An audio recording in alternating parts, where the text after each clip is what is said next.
Ситуациялық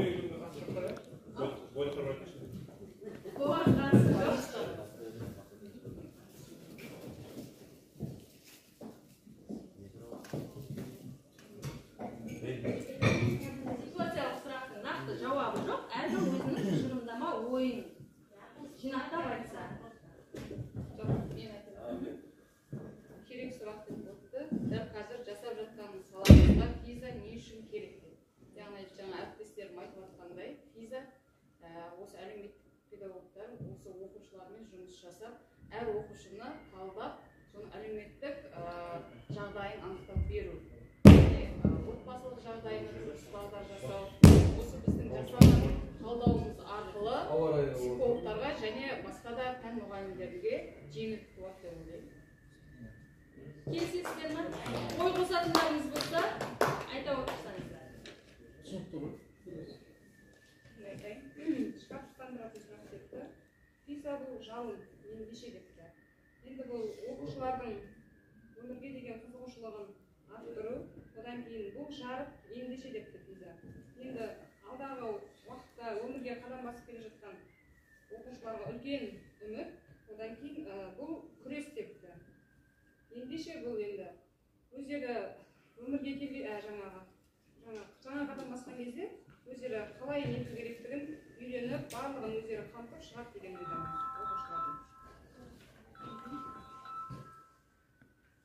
Мен жауап бере кетсем болады. Қызықты сұрақ дейді. Келгелі пиза деп жатыр бұл.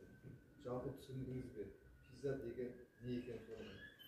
Ол пиза деген оқушылардың функционал сауаттылығы деп ойлаймын. Ол оқушылардың деңгейі, мектептің деңгейі анықталады деп ойлаймын. Мысалы, біз әлеуметтік педагогтар оқушыларды деңгейіне қарап алып шығып келсек, ар жақ психологтар жұмыс істесе, сол мектептің жұмысы оқушылардың біліміне қарап алып шығып келсек, ар жақ психологтар жұмыс істесе, сол мектептің жұмысы оқушылардың білім сапасы нақты анықталады деп ойлаймын. Функционал сауаттылық кейін өмірде қолданылады деген оймен жұмыс. Сұрақ. Қызметке орналасу 15-тен асқан.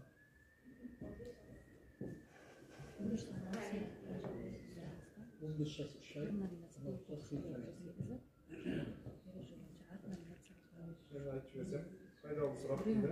Қызметке орналасу мақсатында сұхбаттасу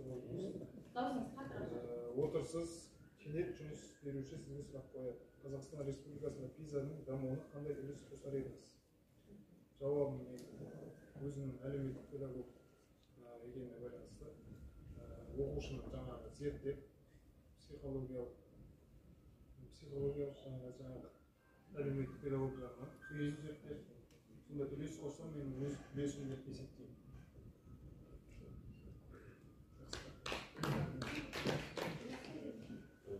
Сіздер бейтаныс жерге кемемен жүзіп келіп, жергілікті адамдармен тіл табысқыш болып, оларға әртүрлі сұрақтар қоя бастадыңыздар. Ал олар сіздерге виза деген сөзден басқа сөз айтқан жоқ. Сіз қай жерге келдіңіздер және адамдар не деп жауап берді дейді. Бұл жерде мен түсіндіріп, нақты виза туралы ол адамдарға түсіндірме жұмысам жалғастыру керек деп ойлаймын да. Виза қалай қай оқушыға алынады, қандай істеледі, сол туралы нақты мәлімет айтып, түсіндірме жұмыстар жүргізу керек деп ойлаймын. Жақсы сұрақты түсіндіңіз. Сіз өзіңіз бейтаныс жерге келіп тұрсыз да? Жан-жағыңыздан сұрайын, мәлімет алайын десе, сізге тек бір-ақ ауыз сөз айтады, пиза дейді. Сіз қалай қабылдайсыз? Пиза деді. Сразу ойыңызға не келді? Италияға. Не келді?